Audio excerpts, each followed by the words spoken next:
ริญสุขีพ่อแม่พี่น้องทั่วคงเขตห้องมนุษย์โลการายการวันนี้มีวาสนาได้ปิกขึ้นมาออกอากาศกล้องผู้ตามสัจจังเสียงดังว่องว่องล่องตุยขึ้นในท้องฟ้าเข้าสู่เครื่องฮับปุ๊บปั๊บบัจจามือคนตัวหน้าได้ฟังเป็นอริยธรรมสัจจังของพระพุทธังสัมพุทธเจ้าสัมพุทธเจ้าขอถวายความเคารพพระมหาเถระพระเถรานุเถระเจ้าคณะพระสังฆาธิการทั่วโลกความอำนวยพรด้านผู้ฟังสาธุชนพุทธบริษัททั้งหลายวันนี้รายการเสียงธรรมกำจัดโควิดก็มีโอกาสทำครั้งหนึ่งแต่ว่าเป็นครั้งแรกในช่วงเข้าพรรษาก็เข้าพรรษามาแล้วเนี่ยแต่วานี้เข้าพรรษาของพระนะของพุทธเจ้าวันอาสาฬหะแต่วันซืนตอนเจ้าตะวาก็ออกไปครั้งหนึ่งออกไปครั้งหนึ่งก็เลยวันนี้ถือว่าเป็นวันแรก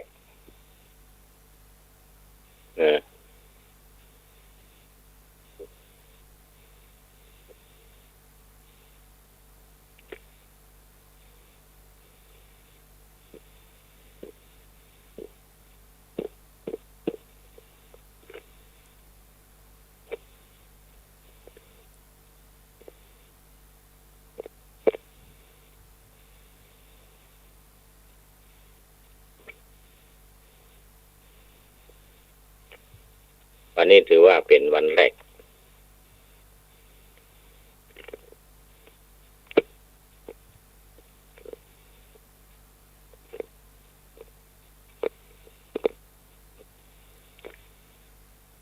ต่อไปเนื่องจากว่ามีโทรเข้าเลยพยายามปฏิเสธพยายามปฏิเสธเอาละวันนี้ก่อนที่จะเข้าสู่เนื้อหาสาระของธรรมะก็มาว่าถึงเหตุการณ์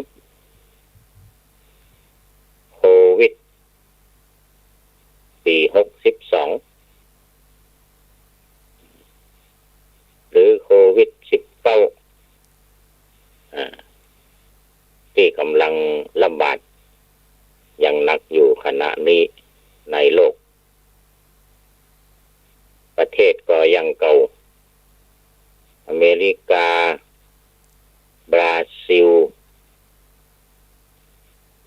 รัสเซียอังกฤษอินเดีย5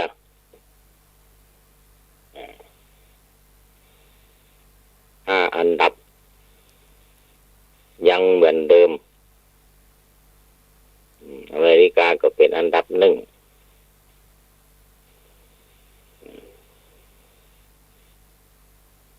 ตอนนี้ก็ยังคงอยู่10 ล้าน10 ล้านกว่าที่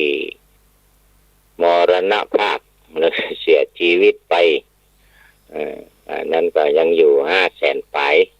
ในช่วง500,000 ปลายของไทยนี่ก็ยังเหมือนเดิมแต่วันซืนบวกมา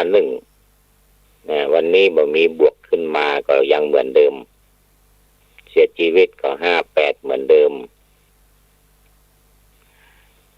3,000 ปลาย3,073ที่ติดเพิ่มเติมเข้ามาตะวันซืนละ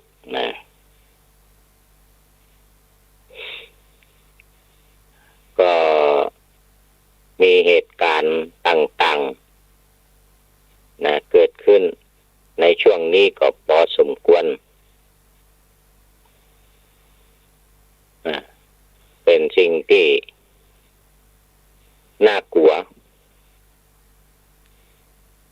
ว่าจะมาแถมในละลอกใหม่รับสองอย่างแน่นอนเพราะว่าตอนนี้ก็รัฐบาลเปิดโอกาสเป็นแล้วว่าคลายล็อกเนาะล็อกดาวน์คือฟิวก็ไม่ละ4 ทุ่มถึงตี 4ก็หมดไปยังเหลืออยู่อย่างเดียวก็คือพรก.ฉุกเฉินซึ่งก็เกี่ยวกับโควิดนี่เหมือนกันโดยอ้อมที่สำคัญก็คือเมื่อคนอยู่ใกล้กันต้องการให้มีการอยู่ห่างก็ถ้าหากว่ามีพรก.อันนี้ก็จะมีการชุมนุมพรก.อันนี้เป็นห้ามชุมนุมเราตั้งแต่5 คนขึ้นไปตั้งแต่5 คนขึ้นไปถ้ามีการชุมนุมนี่ก็แน่นอนละแต่จะต้องมีอยู่ใกล้กันยกเว้นว่าชุมนุมใดนิสัยดีหน่อยเจื่อถ้อยฟังกรรมอยู่ห่างๆกันเวลายืนชุมนุมอยู่ห่างๆกันหน่อยสักวาสักเม็ดกึ่ง2 เม็ดสักเม็ดกึ่ง2 เม็ดป้องกันเอาไว้เล่นไปยืนติดกันหายใจลดกันถึงแม้ว่าใส่หน้ากากก็ตามจะมีโอกาสพลาดได้อันนั้นพรก.ฉุกเฉินเนี่ยก็พอจะห้ามได้อยู่พอจะห้ามได้อยู่ดังนั้นรัฐบาลเพิ่นก็เลยเลื่อนไป1 เดือนโดยคำแนะนำของคุณหมอสคบคุณหมอเป็นประชุมกันสคบว่ายังมาฮื้อลดการเตือกมาฮื้อลดการยังเหมือนเดิมแม้ว่าในเมืองไทยเฮานี่สถานการณ์ดีขึ้นนัก30 วัน40 วันมานี่ว่ามีการเสียชีวิตละก็ตามแต่ในเอเชียนี่โดยเฉพาะเอเชียเหนือก็ว่ากลางเนี่ยนะอินเดียนี่รู้สึกว่าของเขาที่ตะวันออกเฉียงใต้อินเดียเป็นเอเชียใต้น่าจะเป็นอย่างนั้นนะน่าจะเป็นอย่างนั้นถ้าผิดก็ขออภัยแม้ในเอเชียเอานี้ก็ยังอาการหนักอย่างประเทศอินเดียนี่มาอันดับ4อันดับ5อยู่เรื่อยละสลับกันกับอังกฤษ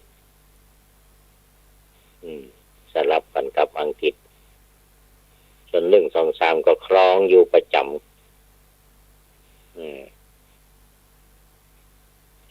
สหรัฐบราซิลรัสเซีย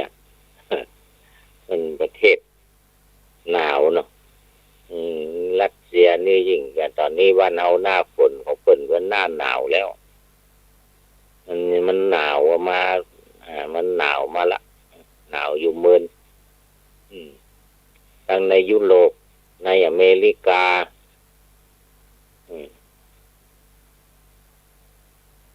ก็อยู่เข้าหิมะยังมีอยู่ความหนาวเก่ามันยังมีอยู่จะเข้าสู่หน้าฝนแต่บ้านเรานี้เข้าสู่หน้าฝนแล้วบ้านเรานี้เข้าหน้าฝนแล้วดังนั้นก็ยังถือว่าต้องคอยดูแถมเดือน2 เดือนตั้งหน้าหรือเป็นว่าปลายปีนะปลายปีซึ่งมันจะหนาวอากาศมันจะหนาวบ้านเราพฤศจิกาธันวาพฤศจิกาธันวาช่วงกรกฎาสิงหากันยานี่เป็นช่วงยามฝนปีนี้เปิงเนอะเปิงยามฝนเพราะว่าตั้งแต่ก่อนเข้าพรรษามานี่ก็ฝนตกตลอดถึงวันนี้ก็ตกตลอดเหมือนกันบางวันตกนักบางวันตกน้อยแต่ก็เหมาะกับหน้าฝนที่สำคัญก็คือตอนเจ้าก่อนออกบิณฑบาตป้านักแก่ของเราเองช่วงตี 5-6 โมงนี่นะช่วงตี 5-6 โมงมาใครไปบิณฑบาตแล้วนะ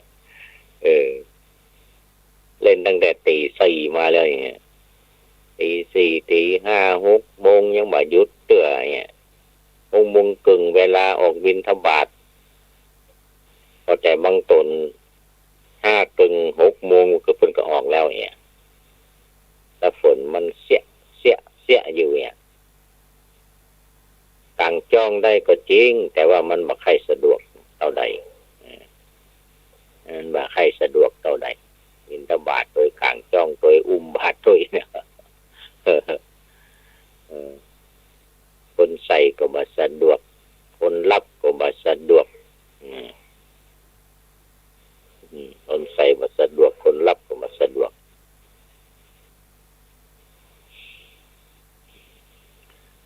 เข้ามาสู่ธรรมะตะวานี่ก็อู้ไปเรื่องวัฏฏะสงสารวัฏฏะสงสารนี่ก็มันสืบเนื่องมาจากสืบเนื่องมาโดยตรงจากปฏิจจ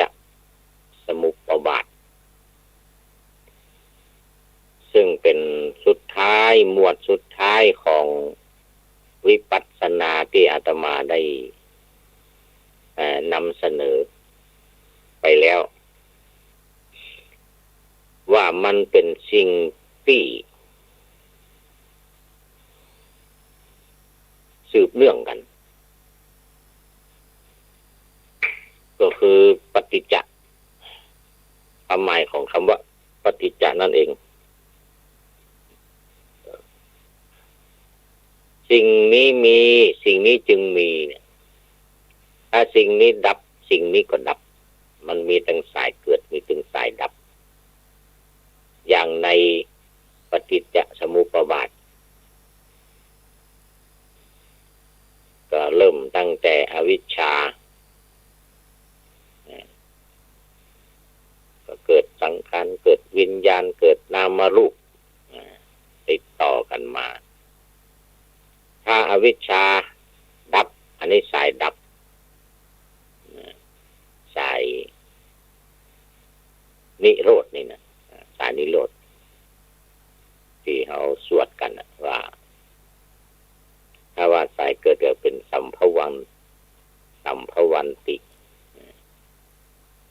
ถ้าเป็นสายดับก็นิโรธันติ นิโรธังสัมภวังนิโรธังสายเกิดสายดับหมายถึงอย่างใดมันตรงกับโควิดอย่างใดจะว่าไปก็โดยตรงเหมือนกันกิเลสกรรมวิบากคือถ้าบ่มีกิเลสก็บ่มีกรรมถ้าบ่มีกรรมผลของกรรมก็มีคือวิบากเนี่ยมันเกี่ยวข้องโดยตรง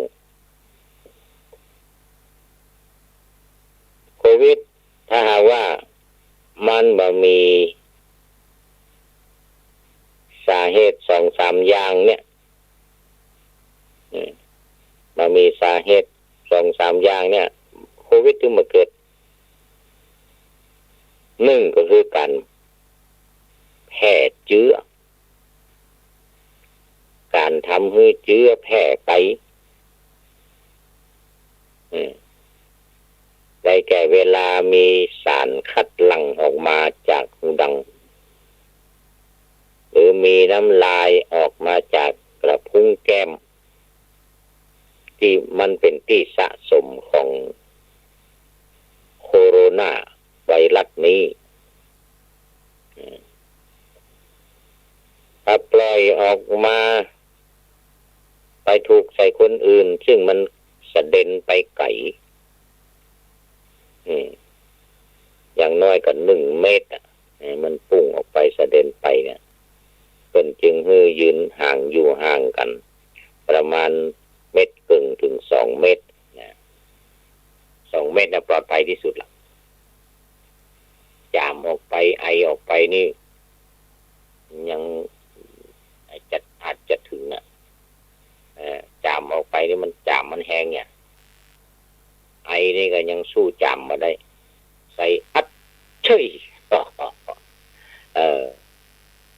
เอามันแห้งเนอะ2 เมตรนี่เกือบจะถึงอยู่นะมันน่าจะถึงนะแต่ว่า2 เมตรนี่ปลอดภัย1 เมตรขึ้นไป3 เมตรขึ้นไปเนี่ยก็ปลอดภัยอันนี้แหละคือสิ่งนี้มีนะถ้าสิ่งนี้มีโควิดก็มีละไวรัสเชื้อโรคมันก็ต้องมีแน่ไวรัสโควิดมันต้องมีแน่เพราะฉะนั้นเราก็จึงใช้วิธีป้องกันแบบจามไอใส่กันแบบเอาปากหูดังไปใกล้กัน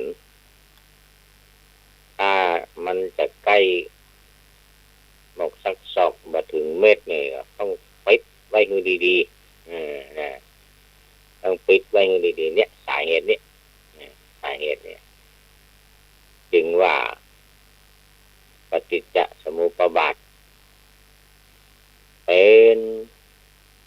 สิ่งที่เกี่ยวข้องกับโคโรนาโดยตรงเกี่ยวข้องกับโควิดโดยตรงเกี่ยวข้องกับโควิดโดยตรงถ้ามันไม่มีถ้าสายดับก็คือมันดับก็เรียกว่าดับไฟแต่ต้นลมดับไฟต้นลมสายดับมันมามีตอนแรกมันก็บ่เกิดขึ้นสิ่งนี้บ่มีสิ่งนั้นก็บ่มีสารคัดหลั่งบ่มีน้ำลายออกจากกระพุ้งแก้มมาบ่มีนะหรือมีมันออกบัดได้ถูกแมสกันไว้เฟสชิวกันไว้นี่นะออกมามันก็ไปหาคนอื่นมันถูกกันไว้เนี่ยก็คือดับเป็นสายดับสายดับถ้ามันมีนะถ้าคนใดมีถ้ามันมีก็ถือว่าเป็นอยู่ในสายดับอยู่ละอยู่ในสายดับอยู่ละแต่ตามคติหรือตาม ธรรมชาติหรือธรรมะที่พระพุทธเจ้าสอนไว้ทรงสอนไว้ก็คือว่าในตัวของเฮาเนี่ยมันเป็นรังแห่งโรคมันเป็นรังแห่งโรคพระพุทธเจ้าตรัสไว้อย่างนี้เลยคือมันมีในตัวเฮานี่แหละเมื่อสัก 4-5 วันก่อนหน้ามานี้บ่เกิน10 วันคุณหมอท่านหนึ่งก็ออกมายืนยันว่าทุกคนมีโรคนี้อยู่แล้วเพียงแต่ว่ามันจะกำเริบมันจะรุนแรงบ่รุนแรงแต่ละก็คือหวัดนั่นเองไข้หวัดนั่นเองมันดึงมีอยู่ในตัวเขานี่แหละในหูดังนี่แหละไข้หวัดนี่นะแต่ว่ามันถ้ามันรุนแรงนี่มันก็คือเป็นหวัดใหญ่เป็นอันตรายเป็นหวัดใหญ่เป็นอันตรายอย่างเดียวเนี่ยอย่างที่ว่าเนี่ยโคโรนาเนี่ยโคโรนาตามทฤษฎีที่ว่ากันปัจจุบันนี้มันก็มีอยู่2 สายพันธุ์โคโรนาเนี่ยมี2 สายพันธุ์แห้งกับสายพันธุ์อ่อนโชคดีว่าในเอเชียของเฮานี่ตั้งแต่จีนลงมาเฮาเนี่ยยังมาถึงอินเดียนะพูดถึงจีนลงมาหาเฮาแถวประเทศไทยเขมรลาวกัมพูชาเขมรลงมาแถวมาเลเซียแถวสิงคโปร์พม่าอย่างนี้นะเป็นสายอ่อนไม่ใช่สายแห้งอินเดียตั้งแต่อินเดียไปเนี่ยเป็นสายแห้งเนอะตั้งแต่อินเดียไปอิหร่านก่อนอินเดียไปอิหร่านนี่นะลงไปทางยุโรปแล้วก็อเมริกาเป็นสายแห้งเพราะฉะนั้นจะกำจัดยากยิ่งปล่อยให้มันได้แพร่ไปนักเลยนะมันแพร่ไปนักเท่าใดมันยิ่งกำจัดได้ยากเท่าอันนะเพราะมันเป็นสายแห้งเราจะสังเกตได้ตอนที่มันทรงตัวอยู่ในอิตาลีเมินๆนะช่วงแรกมันจะต่างกันกับที่เกิดในจีน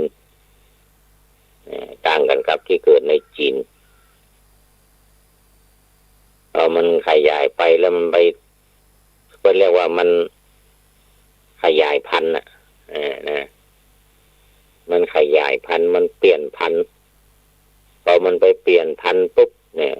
มันเป็นแห้งแล้วเข้าไปในอเมริกาในทวีปอเมริกาเป็นสายแห้งนี่เป็นสายแห้ง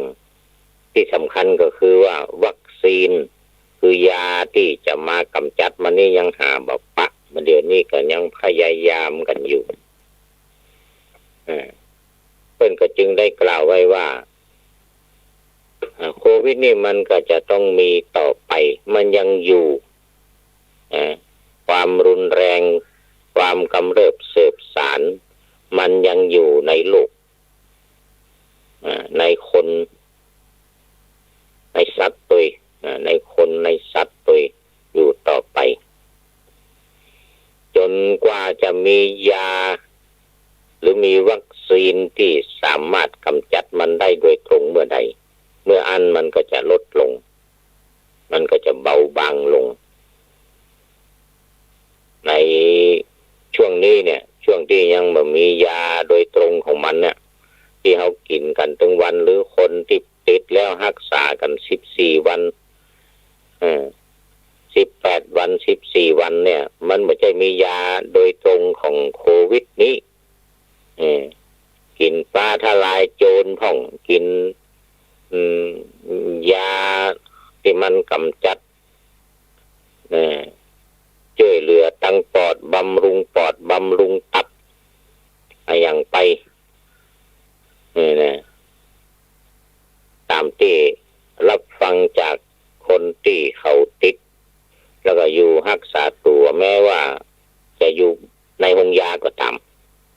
แม้ว่าจะอยู่ในห้องยาก็บ่มียานะบ่มียาทิปฟรียาแก้ไข้แก้หวัดยาแก้ไข้แก้หวัดธรรมดาที่เขากินกันนี่แหละเพราะฉะนั้นมันจึงมาสามารถที่จะป้องกันมาสามารถที่จะกำจัดมันได้โดยยาแต่ในทางศาสนาโดยธรรมนี่สามารถได้สามารถกำจัดมันได้สามารถป้องกันมันได้แม้ว่าเป็นแล้วเนี่ยก็โดยที่ว่ามาท่องใจยาแต่ใจธรรมะต่างๆดังที่ได้กล่าวมาเนี่ยปฏิจจสมุปบาทเนี่ยยึดถือไว้เป็นหลักสำคัญวนวัฏฏะสงสารวน3อย่างที่ว่าเนี่ยวันนี้มาย้ำเนาะวันนี้มาย้ำเรื่องกิเลสกรรมวิบากที่ว่าแต่ว่ามันจะวนได้เนี่ยมันอยู่ที่ปฏิจจสมุปบาทคือการเกิดสืบเนื่องกันถ้าเราตัดไฟตั้งแต่ต้นลมป้องกันไว้เหี่ยตั้งแต่ต้นแต่แรกก็คือป้องกันมือมันออกมาป้องกันแม้ว่าบ่มีก็ป้องกันไว้ก่อนใส่หน้ากากไว้ก่อนเนี่ยอยู่ห่างกันไว้ก่อนเนี่ยอันนี้แหละคือวิธีกำจัดโควิดร้ายนะวิธีกำจัดโควิดร้ายสายตรงโดยตรงแล้วก็ตัวมาเรื่องแกงฮ้อนจ้อนไผ่จ้อนมันอันนี้ก็ตัวมาแถมซึ่งเวลากินถ้ากินไผ่กินมันนั่งที่ไผ่ที่มันซ้ำดีแต่หาว่าต้องนั่งอยู่ในวงด้วยกันเนี่ยในวงเดียวกันเนี่ยห่างกันมาถึงเมตรเนี่ยวงเดียวกันห่างกันมาถึงเมตรในเวลากินข้าวก็อย่าไปใส่หน้ากากมันก็ถึงมาได้ไปเฟซชิลพอได้อยู่แต่ก็มันก็ต้องเปิดกว้างๆเปิดเพื่อมันสะดวกในการที่เวลาจะคบจะฉันนี่อันนั้นก็ต้องระมัดระวังนั่งกินที่ไผ่ที่มันถ้วยมันจ้อนไผ่จ้อนมันกินแล้วก็ไปล้างของไผ่ของมันคือแม้ว่าเวลาทำนั้นทำรวมกันก็ตามเวลาตักมากินก็